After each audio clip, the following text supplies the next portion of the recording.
I have spent my whole life trusting in next spring. That is the whole of what a man learns, growing things.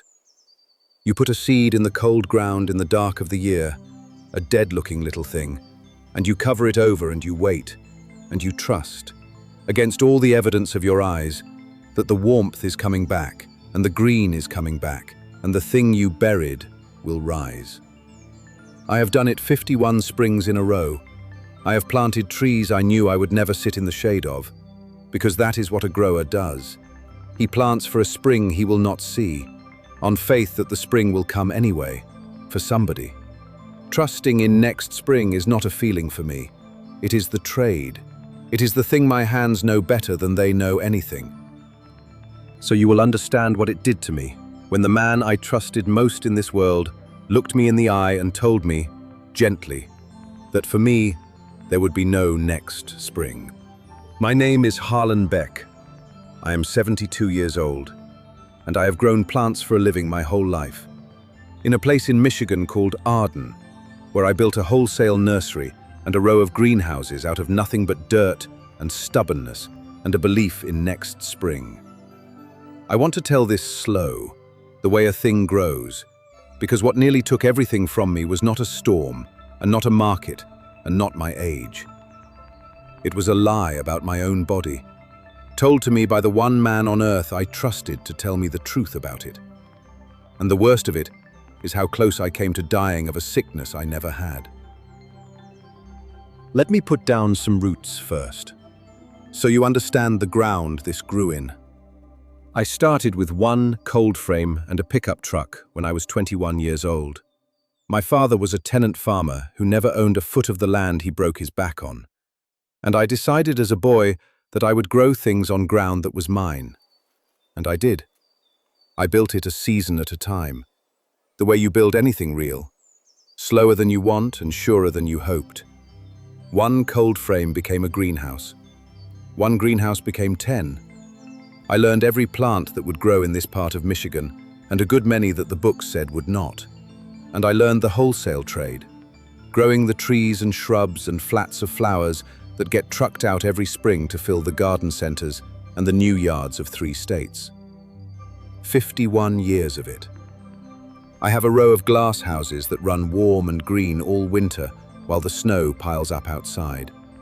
And walking them on a January morning, with the whole world dead and white out the windows and 10,000 living green things breathing inside, is as close to church as I have ever needed to get. There is a smell to a greenhouse in winter that I do not have words good enough for. Warm, wet earth and green growth, and something underneath it that is just life itself, going on, in defiance of the frozen world on the other side of the glass. I have started every working day of 51 years in that smell. I know my plants the way a shepherd knows a flock, which bench is sulking, which one is thriving, which seedlings will make it and which will not, by a kind of feel in my hands that I could no more explain than explain how I know Lorraine's mood from the back of her head. The wholesale trade is not romantic. It is flats and trucks and invoices and frost dates and 1,000 things that can wipe out a season's work in a night. But underneath all of it is the one true thing, which is that I take a dead-looking seed and some dirt and some water and some patience, and I make life, over and over, every year. And the green comes up out of the brown, the way it has since the first spring of the world. A man could do worse with his one life than spend it on the side of life, helping the green come back. I never wanted to do anything else, and I never have. I raised 3 children in the house at the end of the greenhouse row, with my wife Lorraine, who has been beside me for 46 years, and who came into this story at the one moment that mattered most. So remember her. The children grew and scattered, the way children do, though my youngest, Susan, stayed close and runs the front of the business now. And I built something that was worth real money in the end. Not because I ever chased money, but because 51 years of buying a little more ground and building a little more glass adds up.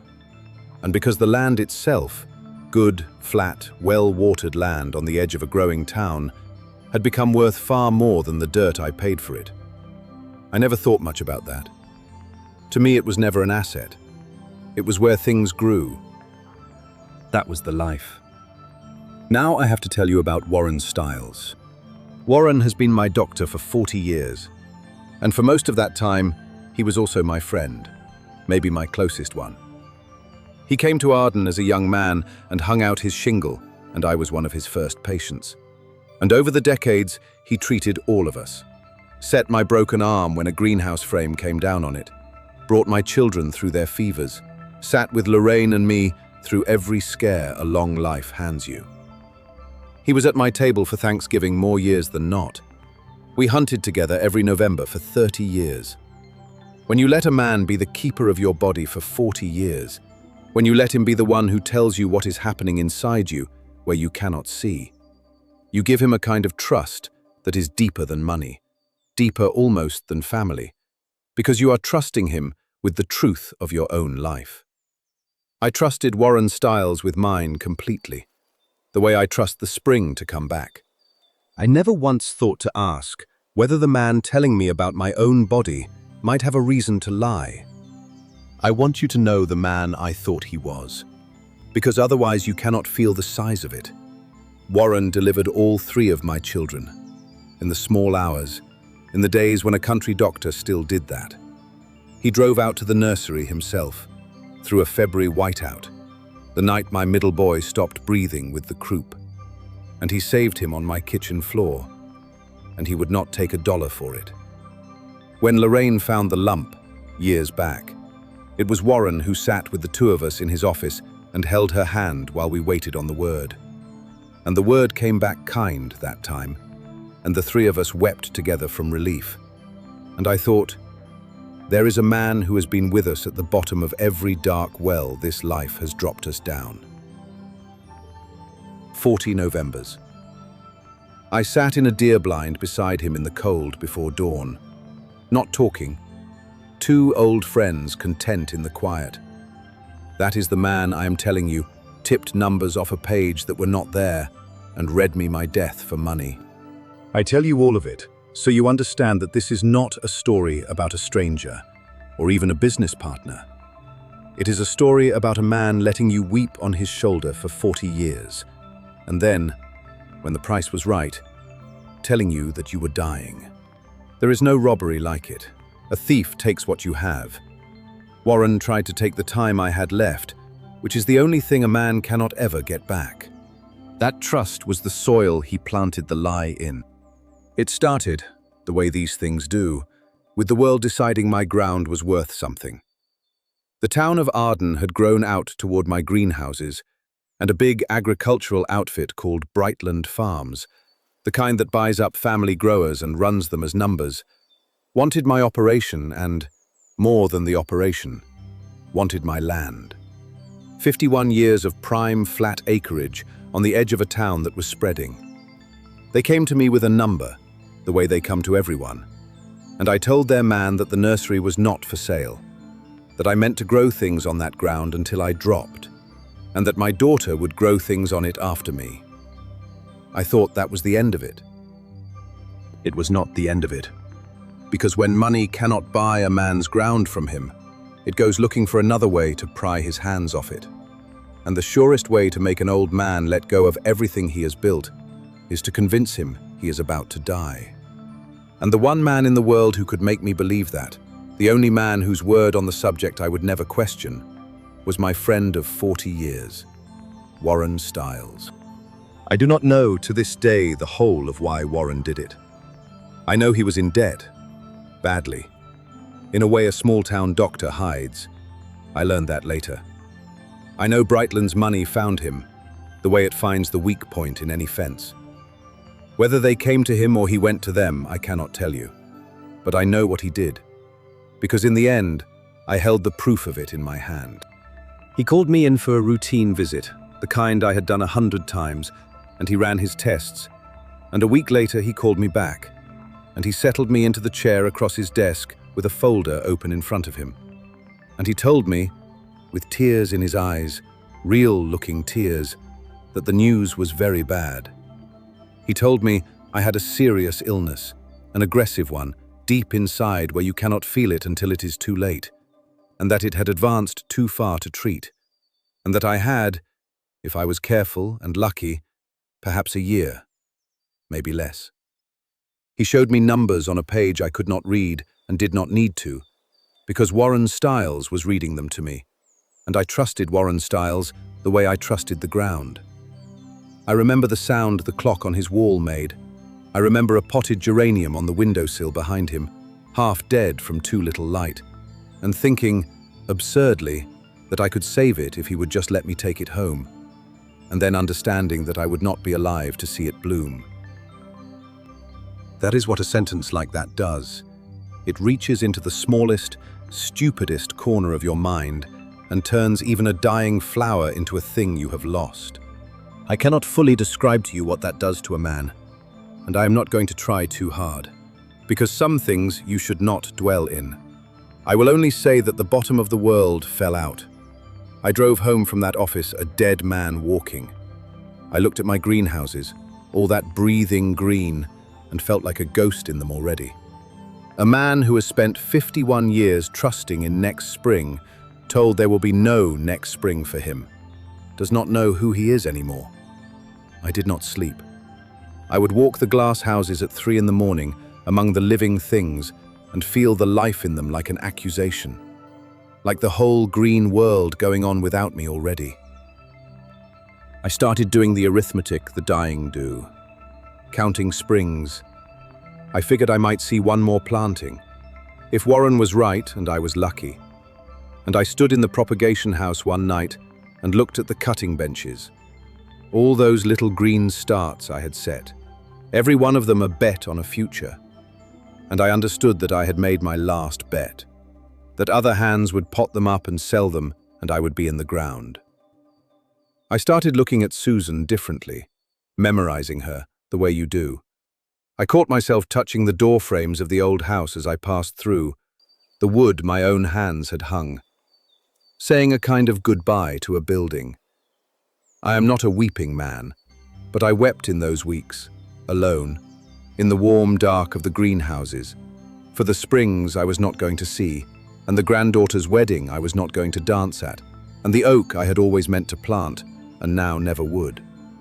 Because what is the use of planting a 50-year tree when you have a year? That last one is the thing that should have warned me, if I had been able to think. A grower who stops planting the long trees has already let go of the one belief that makes him a grower. They had not just convinced me I was dying, they had killed the thing in me that trusts the spring, weeks before the body they lied about would have followed. That is what the lie was for. And then, exactly as it was designed to, the rest of it came. Warren, so gently, so much the caring friend, began to counsel me about my affairs. He said I had to think about Lorraine, about the burden I would leave her, about not making her manage a complicated business alone in her grief. He said the kind thing, the loving thing, was to get my affairs simple and settled while I still could, to not leave a mess of a nursery and a payroll and a mortgage for a widow to drown in. And was it not a mercy, he said, that there happened to be a buyer right now, a serious one, ready to take the whole thing off my hands at a fair price, so I could spend my last good months at peace instead of working, so Lorraine would have cash in the bank instead of a business she did not know how to run. He had thought of everything.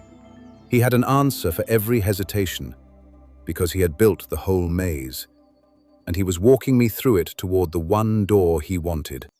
And I was so deep in the fog of my own death that I could not see the walls. I almost signed, "I want you to understand how close it came, because that is the part that still wakes me at night, closer than the death that was never coming." Brightland had the papers drawn.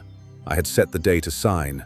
I had begun, God help me, to say my goodbyes, to look at Susan in a certain way, to walk my rows like a man taking his last look.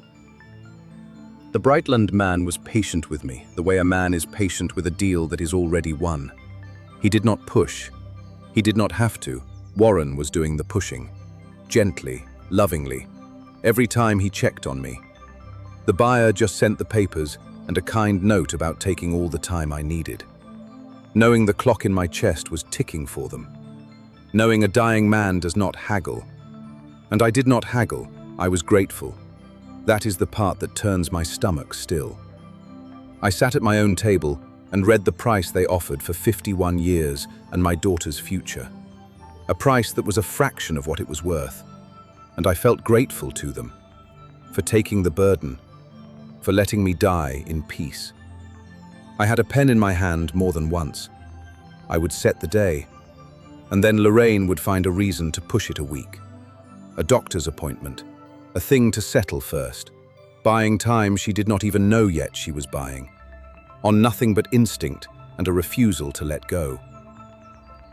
If she had been a little less stubborn, if I had been a little quicker to sign, I would have given it all away and gone home and not died, and spent my last healthy decades as a poor old man who had handed his life's work to strangers for a sickness he never had. And Warren Stiles would have come to my actual funeral, whenever it finally came, and wept his practiced tears over a man he had robbed twice. I was going to hand 51 years and my daughter's whole future to the men who had paid my friend to bury me alive. And I was going to do it gratefully, thanking Warren the whole way for his kindness, and never know, dying a few months later of nothing at all, that I had been robbed of my life twice over. What saved me was Lorraine, and it was the simplest thing in the world. She would not accept it. 46 years she had known me, and she sat across from me one night while I made my dying man's plans, and she said, "Harlan, you have never in your life been sick a day that mattered. Your father lived to 91, and I am not arguing with the test. I am just saying that a thing this size, you do not take one man's word for, not even Warren's, not even God's. You get another set of eyes." I fought her on it, which shames me now.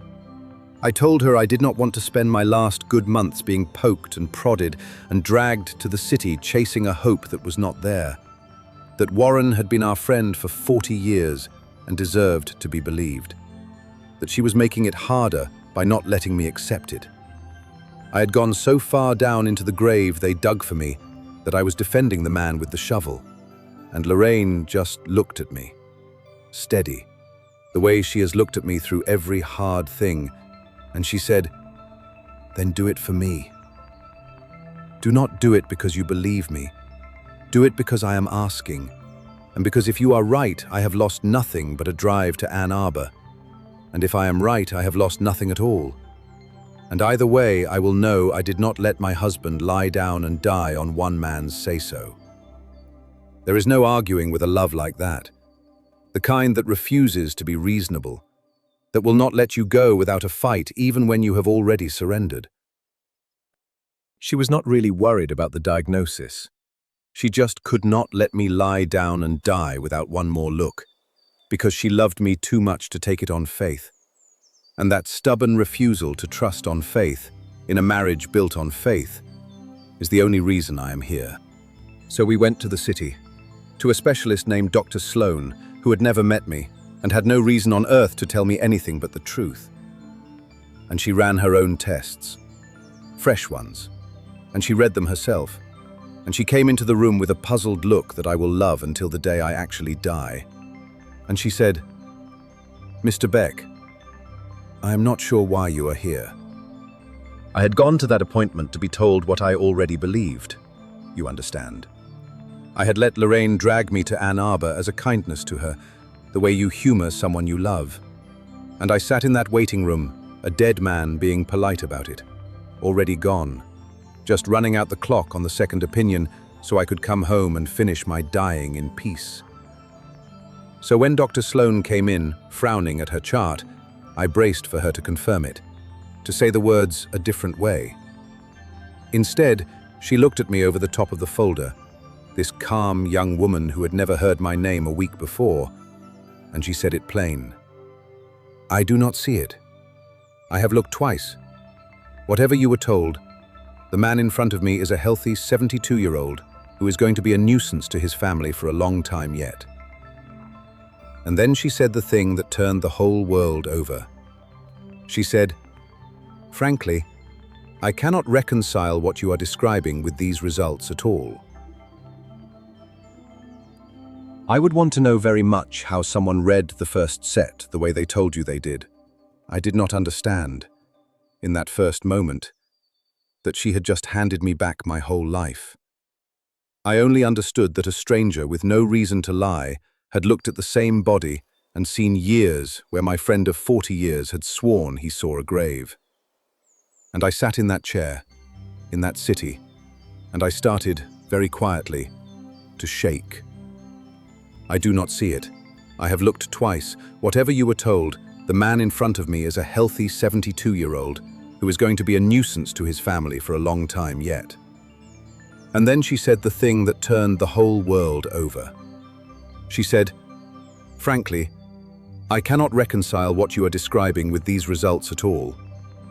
I would want to know very much how someone read the first set the way they told you they did. So I stopped being a dying man and became a grower again, which means a man who knows the difference between something that is actually dead and something that has only been buried in the cold to make it look that way. I got my records, both sets. Dr. Sloan helped me, and a lawyer helped me. And what we found was the whole ugly architecture of it. It is a strange thing to read the paperwork of your own murder that never happened. I sat at a table with the real results and the things Warren had told me laid side by side. And a man does not need a medical degree to see a lie that big. The numbers Dr. Sloan circled in green were ordinary, the numbers of a healthy old man. The death Warren had read me, the year I had left, the thing too advanced to treat, was nowhere on any page. He had not misread a shadow on a scan. There was no shadow. He had looked at the chart of a healthy friend and simply invented a disease, spoken it into being across his desk with practiced tears, and let my own trust do the rest. And then there was the other paper, the part the lawyer ran down, the line from Warren to Brightland, the debt he was buried under, a payment that did not have an innocent explanation. And over all of it, the calendar. The way the date Brightland set for me to sign sat just close enough to the day Warren told me I was dying that you could see the whole thing had been built backward from the sale. A mistake has no calendar. This had a calendar. That was how I knew, past any doubt, that the best friend of my life had sat across a desk and chosen, with a clear head, to bury me alive for money. The tests Warren ran on me were not the tests of a dying man. They never had been. He had taken ordinary results and told me they were a death sentence, had spoken numbers into that office that were nowhere on the page, had invented a diagnosis out of nothing and read it to me with tears in his eyes. And we found the rest of it too. The thread from Warren to Brightland, the debt, the arrangement, the timing of it all lined up against the day I was meant to sign. He had not made a mistake. A mistake I could have forgiven. Doctors are human and bodies are hard to read. God knows I have misread a sick plant 100 times. This was not a misreading. This was a man who looked at his friend of 40 years and decided to tell him he was dying, and to walk him gently toward giving everything away for money. He had weaponized the deepest trust I had, the trust of a man in the keeper of his own life, and he had very nearly used it to put me in the ground while I was still standing. I had him completely. I had the records, the false diagnosis in his own hand, the second opinion, the money trail to Brightland. I could have ended Warren Stiles in a dozen ways. And there was a stretch of nights, after the fear turned to understanding, where the fear came back as something hotter, and I lay awake building the ways. The medical board, the courts, the newspaper, prison even, because what he did was a crime with a name. I had every one of those roads open to me, and a part of me wanted to drive down all of them at once. But I did the human part first, because some things have to be said to a man's face, and I did it where it belonged, which was in the greenhouse, among the living things, on the very day I had been meant to sign my life away. I asked Warren to come, and I asked the Brightland man to come, and I asked Lorraine to be there, and my lawyer, and I had Dr. Sloane's report in my hand. Warren came in smiling, the caring friend to the last, ready, I suppose, to walk the dying man through his signing. And I let him stand there in the warm green air of the house I had built, surrounded by 10,000 living things. And I did not start with the records or the law or the money. I had chosen the greenhouse on purpose, the big propagation house, the warmest and greenest of them all, with the winter pressing white against the glass and the benches running with new growth on every side. Because I wanted Warren Stiles to have to say what he had to say standing in the middle of life. He had read me my death in a closed office with a half-dead geranium on the sill. I would hear his answer for it among 10,000 things that were busy proving him a liar just by being alive. The Brightland man stood by the door in his good coat, holding the folder of papers I was meant to sign, not understanding yet why the meeting felt wrong. Lorraine stood by me. Susan was at the far end of the bench, because I had told her, finally, the whole of it.